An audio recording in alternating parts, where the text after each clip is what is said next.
حضور آپ نے ایک سربین کے ظالم کے سلسلے میں فرمایا تھا کہ رحمت اللہ عالمین کی امت بہت زیادہ ظلموں میں آگے نہیں بڑھتی. کیا رحمت اللہ عالمین کی امت کی حیثیت سے مسلمان بہت زیادہ ظلم میں بڑا کرتے ہیں, لیکن بعض کا پاکستان میں موجودہ ایک ہسپتال پہ بم ڈالا ہے, پہلے بھی اس طرح کے واقعات بڑے این جی کے سلسلے میں بھی بڑے ظالمانہ لگتا ہے جس طرح رحمت اللہ سے پڑھ کے کچھ اس طرح کا حرکتیں کر رہے ہیں. رحمت العالمین کی امت میں آگے نہیں بڑھ سکتی, لیکن اگر امت میں رہے کوئی تو اس کی کوئی گارنٹی نہیں.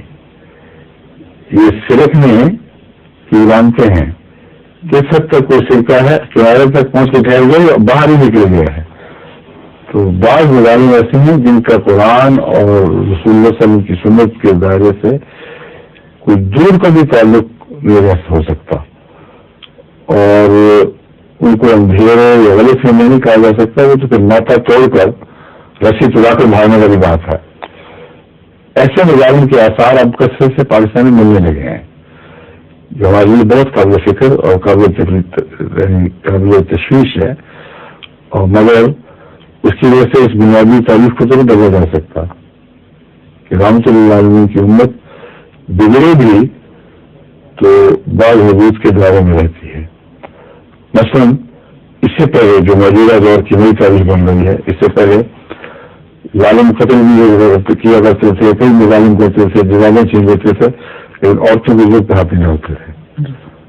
یہ ایک ملوث مسلمہ طریقہ کار تھا جو ہمارے یہاں ملتا تھا.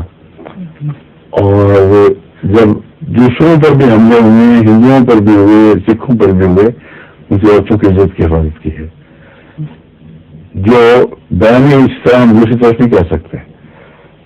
مگر آج کے زمانے میں عورتوں کے ننگے ناچ کروائے جاتے ہیں گلیوں میں, اور گنڈے اجتماعی بے حرمتی کرتے ہیں, اور شہر میں نہیں تو چھوٹے قصبوں میں یا دیہات میں اس طرح اپنے ظلم کی اور اپنی بربریت کی ایسی مثالیں قائم کر رہے ہیں کہ جس کا تصور بھی ہم پہلے نہیں کر سکتے تھے. اور پولیس بھی شامل ہوتی ہے, اور بچیوں بیچاروں کو حفاظت کرنا پولیس کا آگے وہ ظلم تھانے کے اندر شروع ہو گئے جو باہر پہلے ہو رہے تھے اور جن سے بچنے کے لیے انہوں نے پناہ مانگی. تو یہ جانتے ہیں وہ یہ ہیں کہ ایسے ظلم کا حضرت صلی اللہ علیہ وسلم کی امت سے کوئی دور کا بھی تعلق قائم ہوا تھا.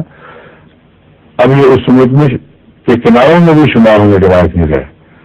یہ وہ لوگ ہیں, لیکن مولوی کے نزدیک پکے مسلمان ہیں. اور جب تک تم امام وقت کی حرمتی نہیں کرو گے, اسلام کی کوئی بھی حرمتی بھی تمہیں اسلام سے باہر نہیں پھینک سکتی, جو مرضی کر لو. ہاں اگر امام وقت کی بے حرمتی کرو گے تو پھر تم اسلام کے جب تک امام وقت کی بے حرمتی کرتے ہو, اسلام کی ہر بے حرمتی جائز ہے تمہارے لیے. اگر ان کی حرمت کرتے ہو تو پھر اسلام کی حرمت بھی تمہارے لیے جائز نہیں. جو اسلام کی عزت کرو گے اتنا ہی تم قابل تعظیم ٹھہرو گے. یہ دو ٹوک فارمولہ ہے جس پر اب پاکستان میں عمل ہو رہا ہے, فرضی بات نہیں ہے. اگر حضرت مسیح علیہ السلام کے خلاف بدتمیزی اور گستاخی کی جائے تو یہ سارے جرائم اکٹھے ہونے کے باوجود آپ کو اسلام سے باہر نہیں نکل سکتے. اگر حضرت مسیح علیہ السلام کی تصدیق کی جائے تو ضرور بھی آپ کے لیے موت کی سزا کا مطالبہ کرے گا, اور قانون اس کی حفاظت کرے گا, اس کی پشت پناہی کرے گا کہ حضرت مرزا غلام احمد کی تائید کر رہا ہے اور آپ کی سچائی کا اعلان کرتا ہے, اس نے ضرورت پڑا ہے, اس نے نیکی اختیار کی ہے, اس لیے اس کو قتل کر دیا جائے. کیا واقعہ کہیں ہو گیا؟ ہاں, کبھی انسانی پاگل پن کی تاریخ میں ایسے واقعات نہیں ہوئے جیسا پاکستان میں اب نئے نمونے قائم کیے جا رہے ہیں.